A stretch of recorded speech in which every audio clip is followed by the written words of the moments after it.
पूर्णिया में आया हूँ। यहाँ पर टेटमा गांव है, टेटगामा, और यहाँ पर 5 आदिवासियों को पहले टॉर्चर करा गया, फिर उनको मार डाला जलाकर। और अभी उनके परिवार में जो बाबूलाल जी थे, उनकी माता जी को भी जलाया गया, उनके पत्नी को भी जलाया गया, उनके बेटे को भी और उनकी पत्नी को भी, 5 लोगों को जलाया गया।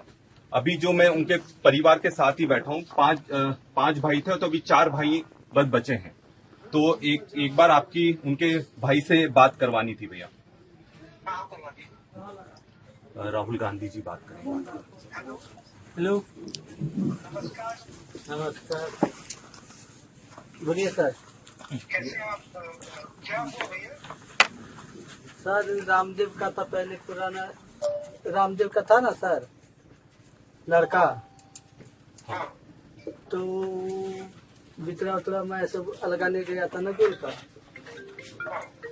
उसके बाद आया, खाना वाना खाया, फिर गया, फिर भैयारी तरफ गया।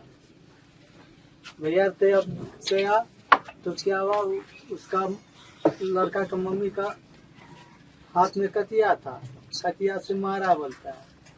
हम लोग तो देखे नहीं, यहाँ आके बेहोश होके बस मर गया। उस कहाँ मारा उसको? घर पर मर गया। वो मम्मियों ने देखा। मतलब चोट, उसको चोट कहाँ लगी? अब कहाँ लगी नहीं लगी, हम लोग मारे, हम लोग तो नहीं देखे, हम लोग काम में थे। इसका कहानी कहना जो वाला मंजर है तब उस रूम पे चलिए फिर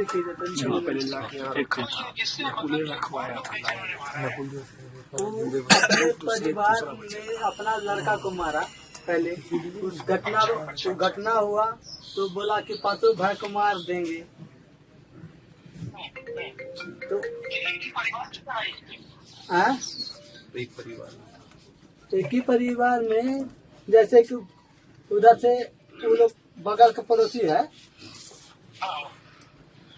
है तो हम लोग को बोलता है 5 भाई को मार देंगे। पड़ोसी था। अच्छा। पड़ोसी तो हम लोग तो उधर आपने बोला कि पंचायती बैठाएंगे, आधा दिन बाहर बैठता है, आधा भीतर बैठता है। हम लोग बोले कि चलो भाई बैठा रहा है, मुखिया सब पटेबे करेगा। वो लोग बोला तो हम लोग उसी के निर्भर में रह गए हैं। तो क्या हुआ, पुलिस वाले ने क्या किया? है पुलिस वाले क्या कहते? अभी कभी पुलिस कुछ नहीं हुआ था, तभी कुछ नहीं हुआ था, मारपीट भी नहीं हुआ था। 10 दिन के बाद पहले बोल रहे हैं सर। घटना जो घटना बता रहे हैं ना, उसके बाद आ गया उसी के घर में भगना था, उसका भगना था, उसी को कहा हुआ नहीं हुआ, यहाँ लाके साथ में हमको भी ले आया, यहाँ सुलवा दिया और मारपीट किया उसी 10-11 बजे रात में। कार्रवाई होनी चाहिए थी, वो नहीं हुई है। और मतलब जब हमको एक आदिवासी होने के नाते जब पता लगा कि 5 आदिवासियों को, पूरे परिवार को पहले बहुत बेरहमी से पीटा गया, फिर उनको जिंदा जला दिया गया, जब पूरी तरह से नहीं मरे फिर वापस कैरोसिन डीजल छिड़ककर फिर मारा गया, तो ये इंसानियत नहीं है। और कहीं ना कहीं जिस तरह से बिहार में एक जंगल राज और गुंडा राज चल रहा है, ये उसका सबसे बड़ा उदाहरण है कि लोगों में न पुलिस का डर है, न सरकार का डर है। कोई कैसे इस तरह की घटना को अंजाम दे सकता है। आज मैं यहाँ पर आया, राहुल गांधी जी ने जब सुना कि इस तरह की घटना हुई, उन्हें निर्देशित करा कि आप जाकर उस परिवार के साथ खड़े हो, पूरी ताकत से जो उनको मदद कर सकते हो उनको मदद करो। आज पीड़ित परिवार में उनके बाबूलाल जी के भाइयों से भी राहुल गांधी जी ने खुद चर्चा करी और उन्होंने पूरा विश्वास दिलाया कि कहीं भी कोई भी जरूरत होगी तो पूरी ताकत से राहुल गांधी जी साथ में इस परिवार के साथ खड़े हैं। पर जो भी ये टेटगामा गांव में हुआ, ये मानवता के लिए शर्मसार करने देने वाली घटना है।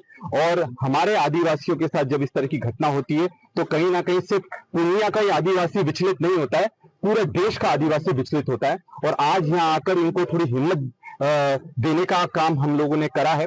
और क्योंकि हमारे परिवार का एक हिस्सा है, हम कोशिश कर रहे हैं कि जो भी इनको आर्थिक सहायता और जो भी मदद कर सके वो पूरा हम प्रयास कर रहे हैं। और राहुल गांधी जी विशेषकर इस पूरे जो प्रकरण हुआ है उसको खुद देख रहे हैं। और अगर संसद में भी इस आवाज को उठाना पड़ेगा तो राहुल गांधी जी पूरी ताकत से उठाएंगे। आज के दौर में भी इस तरह की शर्मनाक घटनाएं हो रही है, क्या लग रहा है कहीं इसके पीछे? देखिए, बहुत शर्मसार बात है कि जिस तरह से बड़ी बड़ी विकास की बात करते हैं आदिवासियों की, भाजपा की सरकार करती है कि आदिवासियों का विकास हो रहा। आप यहाँ आकर देखते हैं तब आपको समझ में आएगा कि बस टपरा है रहने के लिए। आप इनके रूम में जाकर देखेंगे तो एक पलंग से ज्यादा की जगह नहीं है उसके रूम में। तो अधिकार कहाँ मिल रहा है? अधिकार तो कुछ भी नहीं मिल रहा है और शोषण अति हो रहा है। तो अगर पढ़ाई लिखाई कम होगी और अगर शोषण होगा और पुलिस का कहीं डर नहीं रहेगा, जंगल राज रहेगा, गुंडा राज रहेगा, तो फिर आदिवासियों का भला कहाँ होना है? और ये हकीकत आज के बिहार की है। राहुल गांधी जी अभी बात की है कॉल पे, क्या आश्वासन मिला है इन लोगों को? राहुल गांधी जी ने इनको पूरा विश्वास दिलाया है कि कोई भी मदद की जरूरत होगी हम लोग व्यक्तिगत रूप से भी मदद करेंगे, पर राहुल जी ने विशेषकर बोला है कि मेरी तरफ से जो भी मदद करना होगी मैं करूंगा और पूरी ताकत से इनके लिए जो भी लड़ाई लड़ना पड़ी आगे लड़ेंगे। तो अब तक की कार्रवाई से आप कितना संतुष्ट हैं? देखिए, अब तक की जो कार्रवाई हुई है उससे हम संतुष्ट नहीं है, क्योंकि जिस तरह से परिवार को, इनके भाइयों को डराना धमकाना और जो धमकियां आ रही हैं, वो उस चीज को रोकने के लिए यहाँ पे पुलिस बल बढ़ाया जाना चाहिए और इनको खाने पीने की भी व्यवस्था करना चाहिए। न तो ये परिवार सिर्फ थोड़ा सा अनाज देने से काम नहीं चलेगा, कम से कम सुनिश्चित करना चाहिए, क्योंकि देखा जाए तो यहाँ पर पूरे डर का एक माहौल है। पहले ये भी डरे हुए थे, क्योंकि जिस तरह से जब पूरी घटना हुई इनको तलवार की नोक पर रखकर कहीं फोन करने नहीं दिया गया, डराया गया, कहीं भी कुछ अगर फोन करोगे तो तुम्हें मार डालेंगे। तो इस तरह की घटनाएं आगे भी हो सकती है। तो ये चीज को, ऐसी घटना आगे ना हो, इसको प्रशासन को सुनिश्चित करना चाहिए कि इनका पालन पोषण की पूरी जवाबदारी बिहार सरकार की है और यहाँ के प्रशासन की है।